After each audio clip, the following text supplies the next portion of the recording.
I'm delighted, really delighted to be able to introduce to you today our main speaker, Marion McCall.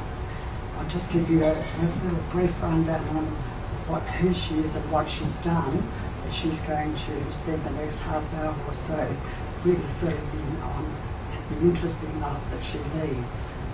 She was born in Victoria. She graduated as a teacher, and even though she really wanted to be an opera singer, apparently, she very soon into her teaching duties met David McCall, who happened to be an Anglican priest. And when he became a bishop, she used to sometimes go with him on his rounds of his diocese, which covered some 60,000 kilometres every year.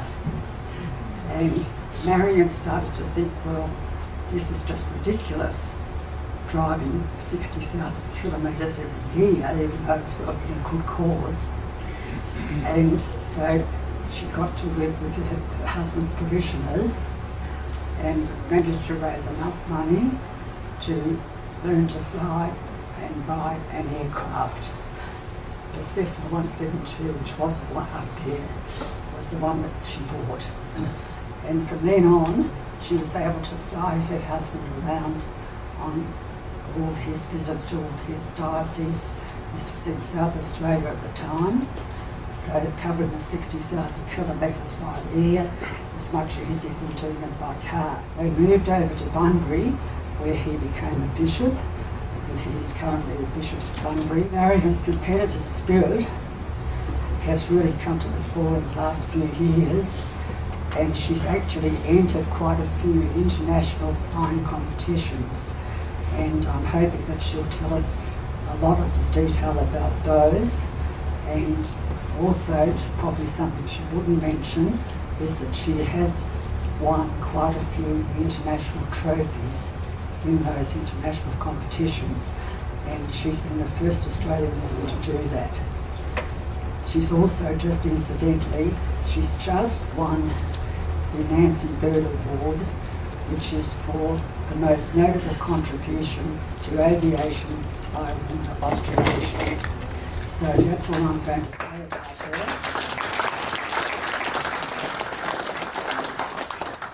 Thank you, Shirley. Can you hear me? Can you? All right.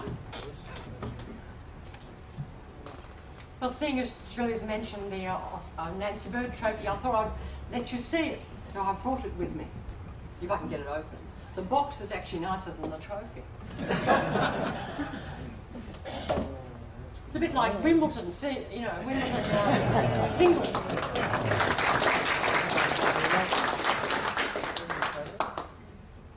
So they can have a look at it later. It's lovely to be with you. I'm actually a bit nervous because I don't mind talking to people who know nothing about flying.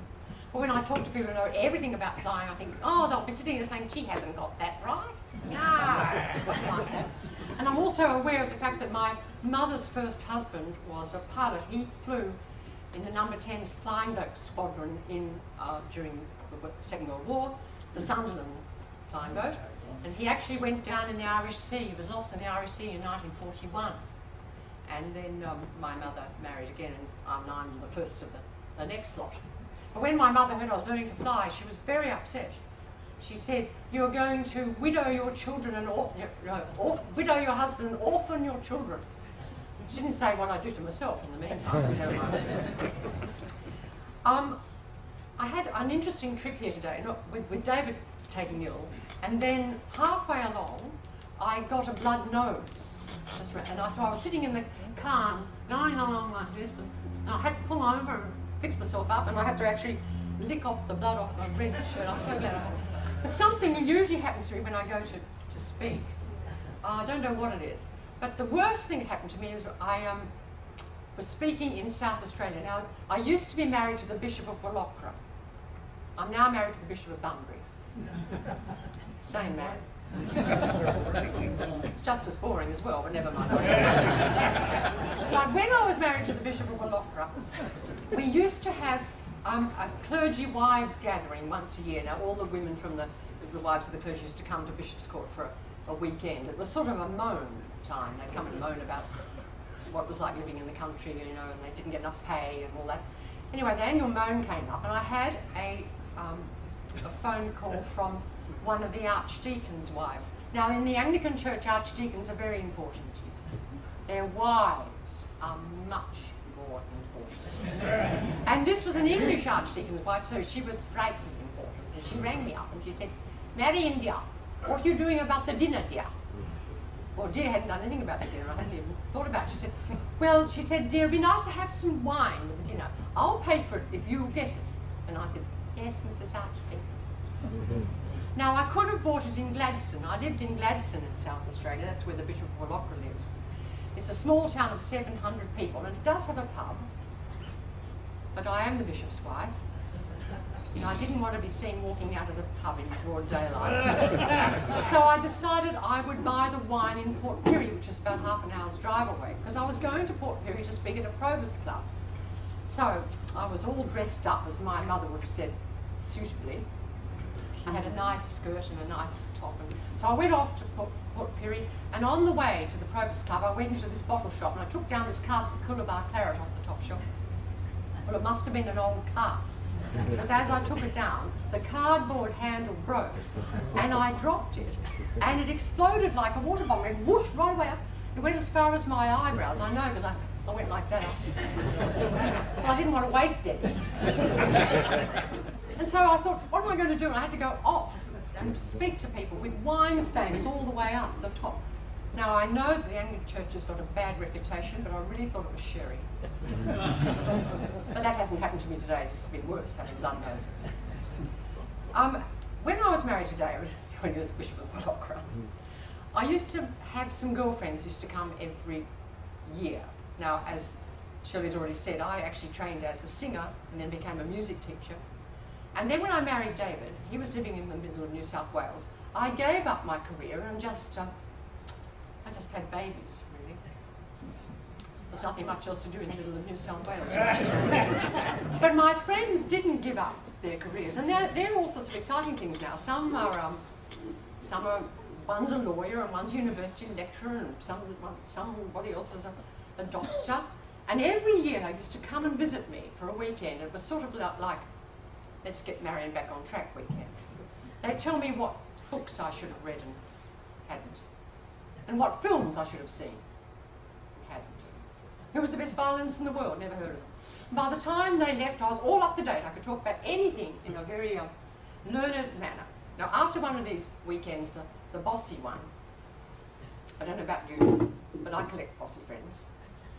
Don't I, Hannah? Yes. Yes. But the bossy one said to me, "We're very worried about you because next year your last child's going down to boarding school." We had 5 children in the end. "And what are you going to do with yourself? Are you going to just sit up here in Gladstone with your brain going to sleep? And you know, you ought to do something about yourself, Marion." Well, after I got over being cross with her, I started to think about it.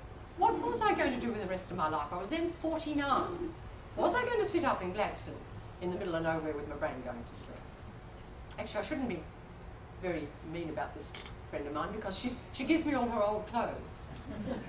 She's a university lecturer. I'm wearing my own clothes today. I said to her the other day, next time you go shopping, I'll go with you. Well, I have to wear it eventually. I might as well get something that suits me. Anyway, after she'd gone, I said, well, she did have a point. Now, I don't know about you, but there were some things in my life that I regret I didn't do. And I thought it's not too late to change that. One of the things I really regretted that I didn't ever do was I wanted to be an opera singer, but I also wanted to be an actress. And I thought, it's not too late. I didn't become an actress because my mother didn't think it was a suitable occupation for a girl of good breeding. I don't know where she thought I'd end up. Anyway, I decided, all right, I'll go down to Adelaide and I'll do a course in drama and I will launch myself onto the professional stage. Wasn't too late. Now, how old was that? An English actress, what's her name? Margaret Rutherford, you know, the one with the chins? How old was she when she became famous? And I thought, well, it's not too late. But the trouble is, there's not much call for a professional actress in Gladstone. And my husband said I'd been one all the way along. So I thought, oh, okay, I won't do that. Well, I started to make it a matter of prayer. I'm a prayerful person. And I said, here I am, God. What would you like me to do with the rest of my life, God? It's a very serious thing to do. He takes you seriously. And I started to have all these ideas about what I might do.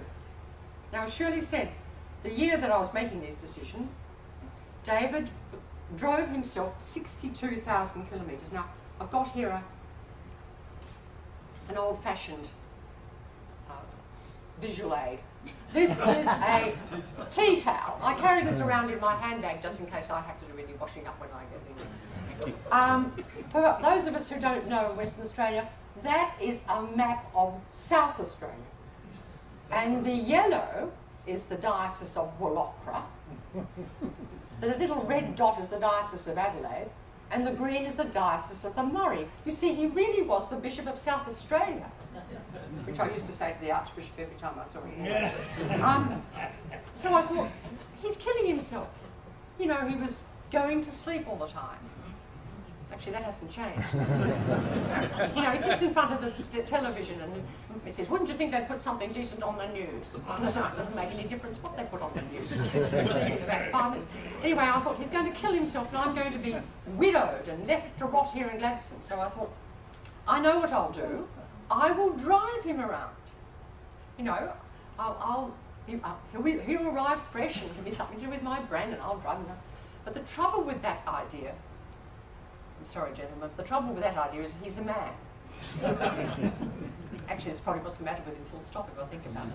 But you know, what do you like? If they're driving somewhere and he gets a bit tired, he says, oh, I'm getting a bit tired, will you take the wheel? And as soon as I take the wheel, he wakes up. He does. He says things like, don't get the wheel in the gravel. It's only 80 on this bend. Do you know where you're going? Yes, and when we used to have a geared car, he said, I'd get out of fourth now. Anyway, yes, right. So I thought, I'm not going to do that. I know what I'll do. I will learn to fly. And I can fly him around this vast area and give me something to do with my brain. And that's right. And I said to him, I think I might learn to fly. Well, I won't tell you what he said. But one of the things he did say was, what are you going to do for money? Apparently you have to have money before you do anything. It's never been a problem before. So I thought, oh, okay. And he did have a point, because at the time I had $38 in the bank. It's really not enough to learn to fly. So I said, oh, all right, I won't learn to fly. Forget about it. But you know, I made it a matter of prayer, and some things started to happen. Now, the first thing that happened was, there are 2 anniversaries I like to keep each year. One is my birthday. I'm quite fond of that. The other is our wedding anniversary. I'm fond of that as well. 40 years this year. Wouldn't you think he'd put them in his diary, seeing he can't remember the dates? No! Gone to Whoop Whoop, both nights. So I had a tantrum. Now, I don't know what... Perhaps the ladies here don't have tantrums. But I'm an actress, you know. And my tantrums go something like this. I say, I thought I meant something to you. And then I say, I've given up my life to come and live with you in Gladstone. You can't even be here for my birthday. You know. Didn't have any effect, he still went whoop whoop. But I had a phone call from one of the archdeacons, not the bossy one, to say, I believe the bishop won't be home for your birthday. Would you like to come down and have a dinner for you? I said, thank you very much. I have to be careful about this dinner. I don't want to get a bad reputation. It's too late, I think, anyway. It was one of those dinners where you have a sherry with the soup and a white wine with the fish and a red wine with the beef and a sweet wine with the sweet. You know, one of those dinners? Well, halfway through the dinner, we started talking about what we wanted to do with the rest of our lives, you know, like you do when you've had a sherry with the soup. And I said I wanted to learn to fly, but I didn't have any money. Well, that was no problem for anyone at that dinner. They'd all had a sherry with the soup. And they said, oh, that's easy. You get people to take shares in you. $10 a share. Now, they don't get their money back. It's a bit like WA Inc., you know. But if everybody in the diocese gave you $10, you should have enough money to learn to fly and buy an aeroplane. And they took out their wallets, they put all this $10 in the little table. I thought, isn't this exciting? And then we thought we'd better have a theme, because if you say to people, give me your money, I'd like to learn to fly. They don't. No, they don't. So we thought we'd better have a theme. So we thought about Marion over Wallachra, or Mao. A bit close to the truth, we thought. So then we thought we might have wings over Wallachra, or wow, a nice ring about it, didn't we? So I went home from this dinner party with my fistful of $10 and my wow, terrible headache. And David came back from Whoop Whoop, and I said, look, you know, $10, wow. I won't tell you what he said that time either, but never mind. I worked on it, and after a while he said, oh, right. So we launched WOW, and the most extraordinary thing happened. People started giving me their money. Ladies' guilds had morning coffee drives and Lamington drives and fashion parades and garden parties, and before I knew where I was, I had thousands and thousands of dollars. I ended up with $10,000. Now, this was getting really very serious. I really did have to learn to fly. How could I learn to fly in the middle of South Australia when I wasn't even a petrol head? I was a musician. I'd even failed maths at school twice. And I thought, oh, Marion, you've got yourself into real strife now. You know, you've got all this money and people expect you to learn. Well, about that same time, a man and his wife retired to Gladstone. Now, I don't know why anyone in their right mind would, but he had been a Spitfire pilot during the Second World War as an Englishman. And he'd come out to South Australia to fly light planes commercially around South Australia. And he was an Anglican. Can you believe all that together?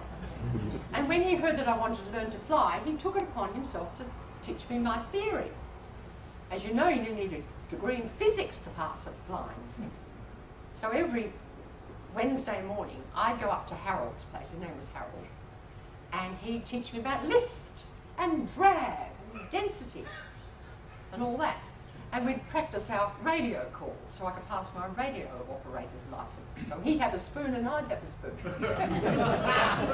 And he'd say, oh, pass Sarah Juliet, this is Adelaide, what's your position? And I'd say, oh, Adelaide, pass Sarah Juliet, over the call. I got very good on these spoons. I must tell you about Harold. Now, Harold looked like a pilot. You know how pilots look? They're neat, handsome, with a moustache. I'm actually growing a moustache as well. But I don't think it's anything to do with being a pilot. I wonder if I can tell you about this moustache. My husband's not here, so I can't.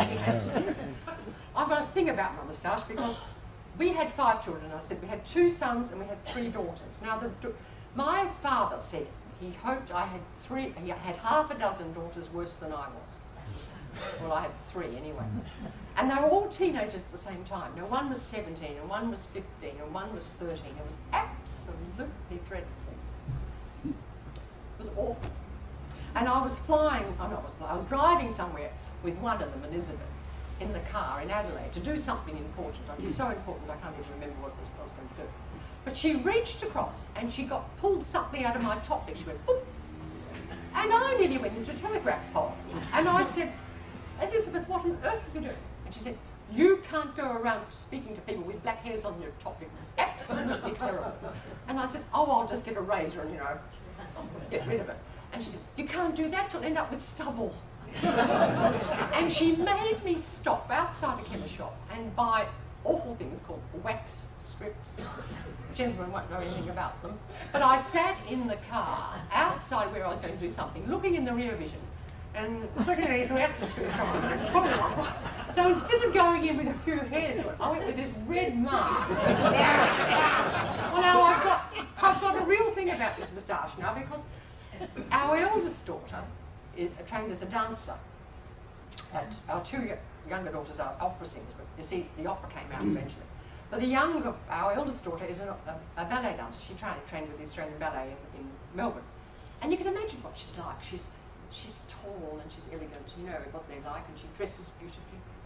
Well, she was dancing in London, so she came back through Bunbury at the stage to call on the oldies in Bunbury and see how we were. And I thought, oh, I better make sure I'm looking decent, because I don't want to let her down.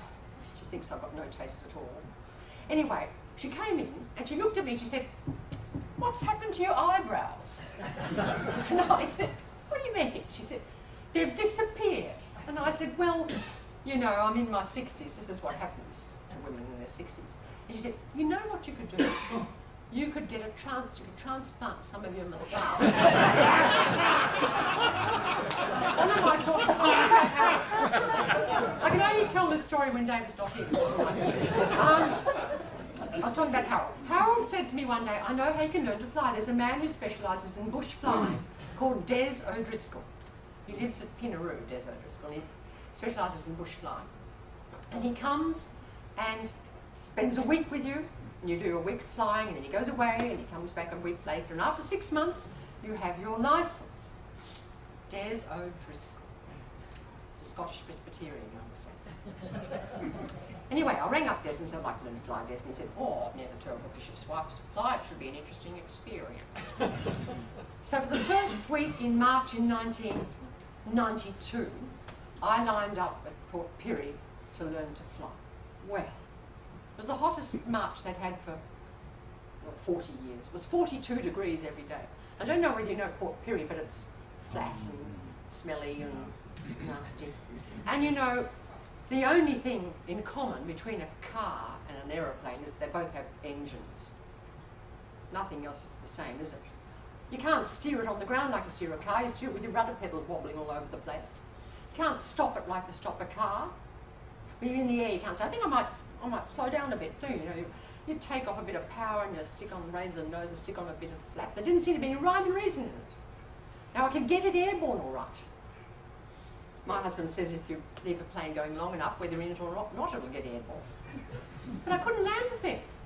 I'd go round in the circuit, you know, and I'd take off a bit of power and I'd raise the nose and stick on a bit of flap.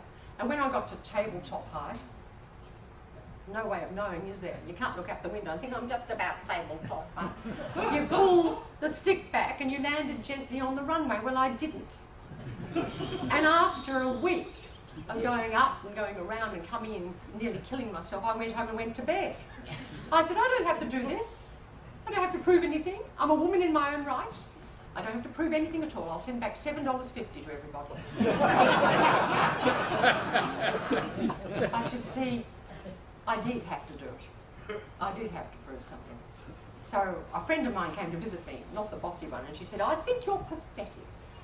She said, for the first time in your life, marvellous Marion can't do anything. Straight away, bang, crash, given up and gone to bed. She gave me something to read. Something in this, she's married to an alcoholic, and so she gave me this book to read. Alcohol's a family disease. My husband loves me flapping this around after my dinner party story. Let go and let God. Every day there are decisions to be made and problems to be solved. When you notice irritations growing into tensions, tensions into near panic and old fears returning, this is the time to stop short and turn to God. You can do nothing anyway. You'll find if you supply the willingness, He will supply the power. Marion was trying to do this by herself. So I started to take God with me. I'd strap him in and I'd talk mutter. So, you know, Tenderbury flag, you know, mixture rich, all this carry on. Anyway, Des got used to me muttering, I mutter, mutter, mutter, all the way along.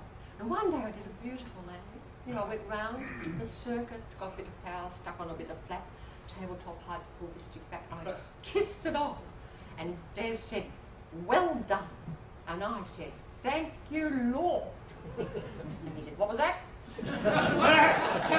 Anyway, I went around again, and this time I was too high, I was too fast. I didn't even land on the runway. I landed in the paddock, because Des just let me go ahead and do it. In the paddock, all ploughed up for seeding. And we went boomity, boomity, boom. And then he said, he's gone and left you.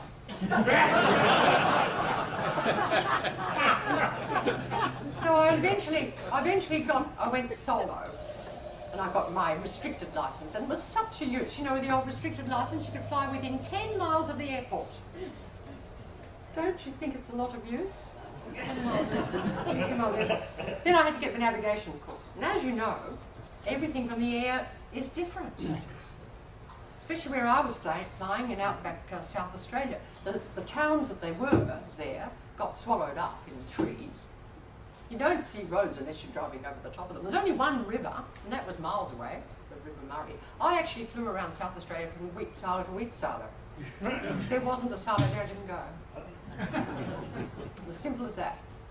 And I was sent on a navigation exercise from Port Pirie out east over the top of Burra, out into the saltbush country. I had to go around the top of Old Fliers station and back to Pirie. Never found Burra. I've actually never seen Burra. I've been over the top 5 times so far, apparently. Never seen them. And I never found Old Fliers station. I do not think it exists. The saltbush country. Anyway, I thought, I'm completely bush. If I keep going like this, I'm going to end up at Broken Hill. But I knew I had the River Murray on my right, somewhere. So I turned right, and I flew until I found the River Murray. I found that at Waikerie. Did you know that Waikerie is the only South Australian river town with a silo? Yes. And I just followed the river till it went round the corner at Morgan, you know, it goes around the bend at Morgan, and I just followed the road home. Went round every corner. And I landed back at Pirie, and I went home and I went to bed. I said, I don't have to do this, I don't have to kill myself and get left. I'll send $2.50 back.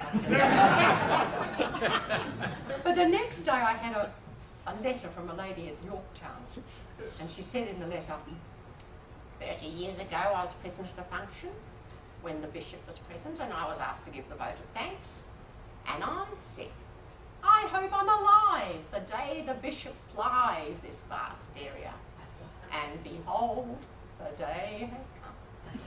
And there was $10 in the envelope as well. So, I mean, I had to get up, didn't I? And I realised I was up to my old tricks. Marvellous Marion can do anything. So I started to sing some hymns to keep me calm. I used to sing Abide With Me. Well, I have it at funerals. I thought it was appropriate for what I was doing. And then Nearer My God to Thee, the Titanic and all that. And then the last one was Praise to the Lord. I used to sing these as I went along. Poor Des was getting desperate. He'd send me off a navigation exercise and I wouldn't come back.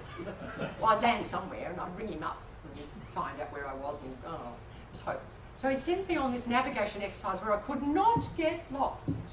Could not. The new pilots will understand this. I was going to go from Port Pirie down until I met the water of St Vincent's Gulf, so I couldn't go any further. Then I had to go down the side of the York Peninsula till I got to Ardrossan. Now what's at Ardrossan? Silos. Go across York Peninsula till I got to Spencer Gulf. I couldn't go any further, water. Up the Spencer Gulf until I got to Wallaroo. What's at Wallaroo? Silos. And then on to Pirie, where there's a great big tower. So I couldn't get lost. Now in those days I was flying 2 planes. One was India Golf Sierra, which had a microphone. You know, the old Cessna, you used to pick up the microphone and put it back in its little place. Or sometimes in Papa Sierra Juliet, which had a press to talk switch on the stick. I was in Papa Sierra Juliet. Abide with me, Wallaroo, nearer my God to thee. Ardrossan, praise to the Lord, Pirie. Right, landed. Now Des was in another plane, he landed. I said, here I am, Des, and get lost. And he said, don't you know any other hymns? He said, the whole of South Australia has been treated to abide with me for the past hour. I must have been a bit nervous. Anyway, I got my licence, and so then I was free to fly David around the diocese. Well, the only domestics we have now are in the air. When he thinks I'm lost, which is usually his right. But we had a major domestic going across to Port Lincoln. It was down with the Eyre Peninsula. Now, as a bishop's wife, clothes are important. I mean, I can't just come rock up to anything. We're going away for 4 days, so I had the right clothes to wear at the induction of a new priest. I had the right clothes to wear for a civic reception and the right clothes to wear somewhere else. Halfway across the Gulf, I looked in the back. 4,500 feet we were, and I said, where's my bag? He said, there it is. I said, not my flying bag, my clothes. He said, oh. I think it's still on the bed in Bishop's Court. Well, I nearly put him in the drink. He had his clothes, and he had his mitre and his crook, and he had all his clopper, and I was wearing a pair of shorts and a t-shirt and a pair of clothes. Can't you see the bishop's wife in the front pew? And before we got across the Gulf, I listed all his sins for 25 years. And he'd said, I can't believe you've been harbouring these thoughts for 25 years. Well, I hadn't, had I? They just came up, whoosh! Anyway, we landed and the parish rallied and the lady let me address Ostie. Not saying anything more about that address. Ostie. And then someone lent me some shoes. They were too short, but they matched the dress, and I went off looking dreadful. My husband was hilarious. He kept saying things like,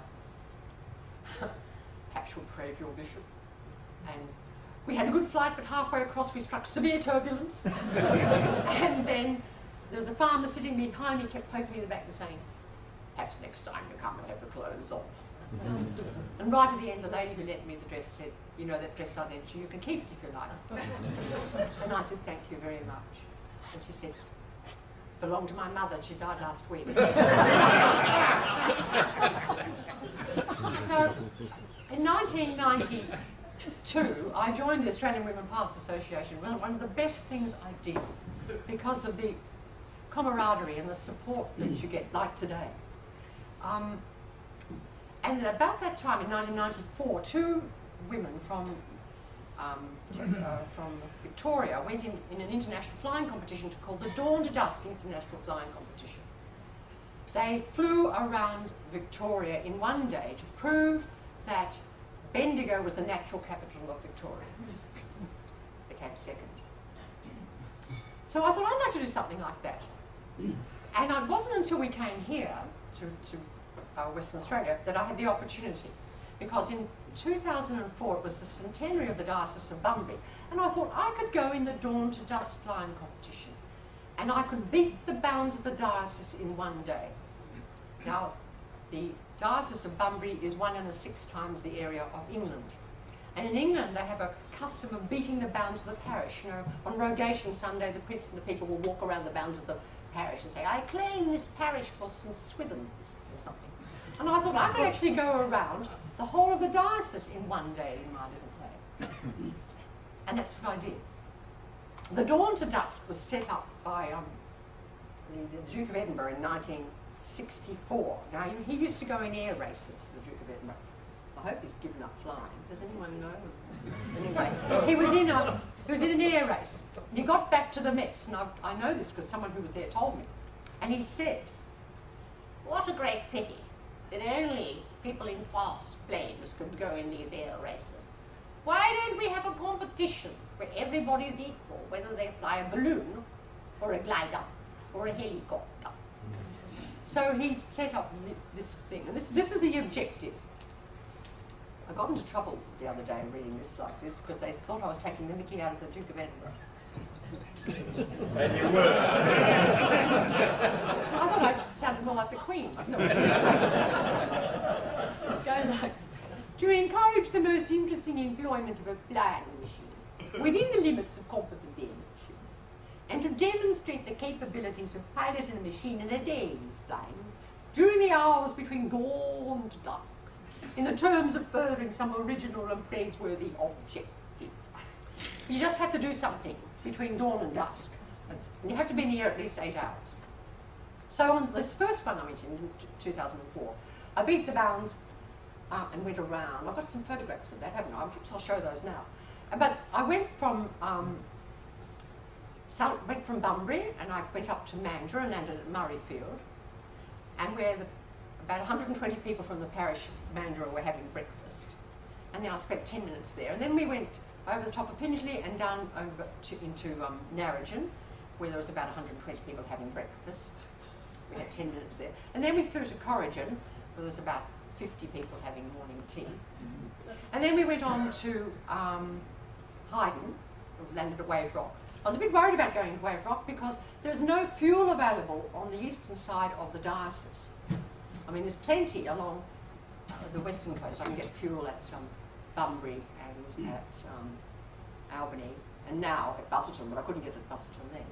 But I couldn't get any fuel way out on the eastern side. So I thought, what am I going to do? And someone said, oh, look, there's a man who does a bit of crop dusting. He might better get you some fuel in. Keith Early out at Wave Rock. So I rang Keith and I said, can you be there? You know, I'm going to be there at about, I think it was about 11 o'clock. And can you get me some fuel? Oh, yeah, that should be all right. You know? So I wrote him a letter, right. And about 2 days before I did this flight, I suddenly thought I'd better check with Keith. So I rang him up. I said, "Now Keith, everything right for fuel on Saturday?" And he said, "This Saturday, is it?" Anyway, so I was getting a bit nervous whether he'd be there. And I got out to Wave Rock, and we were doing the circuit. And David said, I said, "Can you see any truck there? Can you see any ute or something?" And he said, "Oh, look at that." And we looked down, and then with huge letters, they must have been about 3 feet high, someone had written in the sand with lime, "Welcome to Haydn, Bishop David and Marion." Now, it rained the next day. You know what happens with lime and sand? Cement. It's still there. People are coming in saying, "Oh!" But there was no sign of the ute and any fuel. And we looked down, and he said, "Oh, there's a car there." It was a 1934 Rolls Royce that they'd come to take me for coffee somewhere at the motel. There was still no fuel. But anyway, eventually Keith arrived and we fueled her and off we went. Then we went down to Ravensthorpe. Now at Ravensthorpe, as you know, you've got 2 strips. This is the old Ravensthorpe, which is now called Mount Short. There are 2 strips. One's quite decent, but there's a little cross one. Well, and the wind was coming down the cross strip, wasn't it? So as I came in, I noticed that the cross strip hadn't been graded or used for about 50 years, I reckon. So I thought, I'm going to have to do a crosswind landing on the main strip. Now, you know, in a Cessna, the crosswind landings aren't my strong point, I must say. Anyway, you crab in, don't you? And you kick it straight, and then just before you land, you drop your wings so you don't slide all over the place. And we're coming in on final and crabbing in, and I suddenly thought, what's that? Now, there's not a very large congregation at Ravensthorpe, but they'd all come out to have lunch to meet me, and they'd driven their car along the main strip, and they'd set up tables and chairs, and I thought, I only have to sort of wobble off slightly with my crosswind landing, and I've cleaned up the whole of the Anglican congregation in Ravensthorpe. Anyway, we landed, and we had a cup of tea, and off we went. Then we went down over the top of Edinburgh Rock and down to Bremer Bay. Now, at Bremer Bay, there's only a small Anglican congregation of about 12 people. But the whole town had come out to welcome me, and they were having this barbecue lunch. You know, beer and sausages and things like that. Oh, having a lovely time. And I landed, and so I went up to them, and they said, "You're here too?" And I said, "You're here because I'm here," I said. Then we went on to Albany, and then we went round to Augusta. Now, the Albany to Augusta was the longest, hardest part of that whole thing, because it was very lonely.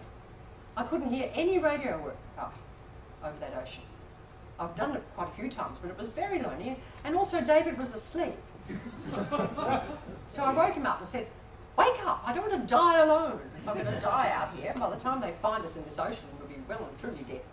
Then we landed at Augusta, then we went up to Busselton. Now Busselton, we got to Busselton about 6:30, and they had decided they weren't going to have a meal out at the Aero Club. They were going to have champagne and nibbles. And I was about 10 minutes late getting into Busselton, which wasn't bad after a whole day's flight. And they'd already had a couple of glasses of champagne, and they'd already welcomed 3 planes. Here's here! Oh, it's lost a door. That was a jump plane, you know. And some other poor old student had landed, and he got so embarrassed that he went and hid his plane around behind the hangar somewhere. So by the time I arrived, they had, and then we arrived back in Bunbury. I was 3 minutes late on my time I'd sent to London 3 months before, so I thought it was pretty good. But I didn't hear anything. Now, no Australian had ever won this. So I sent off my log, heard nothing at all. And then I had this letter. How we go for time? I had this letter saying, due to unforeseen circumstances, we can't have the dinner at the Royal Air Force Club in Piccadilly until the end of January. Any chance of you joining us? I thought, oh, well, I had two daughters in London at the time. I thought, oh, yes, well, perhaps we can go and visit our daughters in London. So I emailed David Hamilton back, one of the judges, and said, yes, we'd love to be there, but you know, it's a long way to come. And he said, he wrote back and said, I can put it no more strongly than you ought, but to move heaven and earth, so to do. So I thought, oh, I must have won something. Perhaps I've won something. I thought, oh, that'd be wonderful. But then I heard from my friends from Victoria But even if I'd won first prize, I would not be able to make a speech. And I thought, I cannot go all the way to London and not open my mouth. So I decided I would get a photograph of me landing back in Bunbury. And so I got in touch with David Hammond and said, look, I'd like to present the Royal Air Force Club a photograph of me landing back in Bunbury. And I wondered if I could say a few words. And he said, oh, well, for a few minutes. So I worked out in my head this really funny speech I was going to make.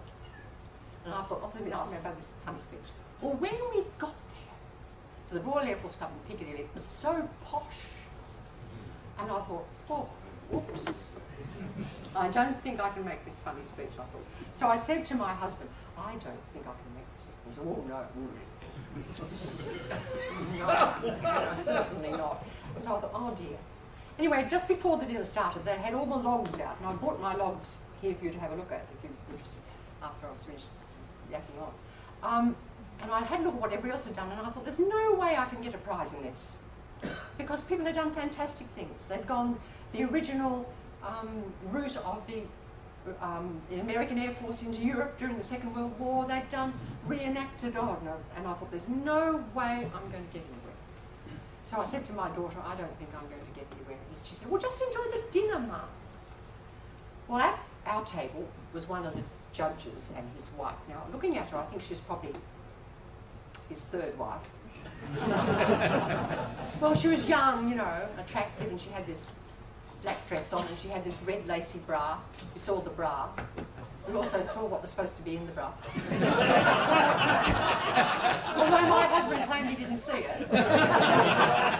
But we've got photographic evidence that he did. Anyway, she was Italian, and I went off to the ladies' room with her, and I said, look, I was going to make this funny speech, but I don't think I can. She said, oh, she said, sock it to them, they're such a stuffy mob. So I did.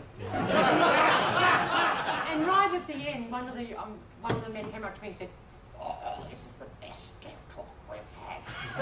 And then I had an email from the Duke of Edinburgh saying, now that you're the best outfit in the speaking in the world, are you charging double? And I said, yes, I'm getting 2 teaspoons instead of 1. But the interesting thing was, I actually won first prize. I won the Duke of Edinburgh Award for that, the first Australian to have done so. It was a great shock, really. I was speechless.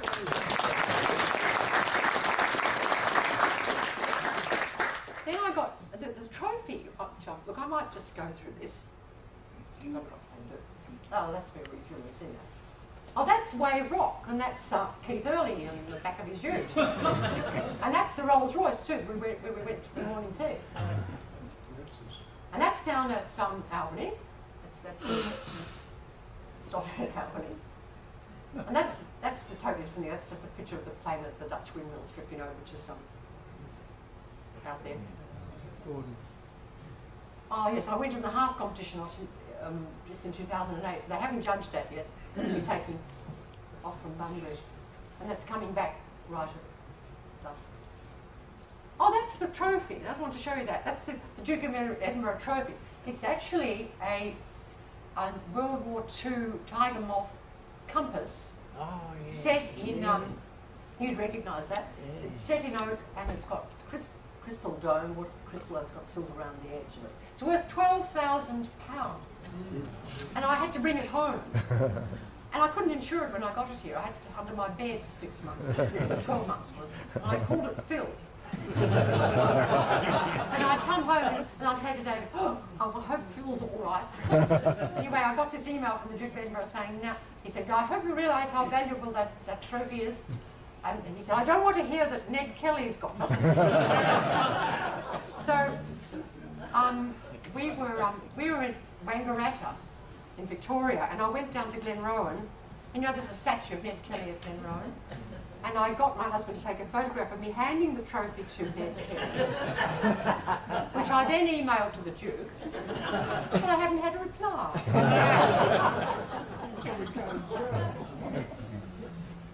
And well, I had this thing from the Duke saying, would I please defend my title? And I thought, I can't defend my title. I nearly killed me the first time. But then I thought, no, I'll have a go.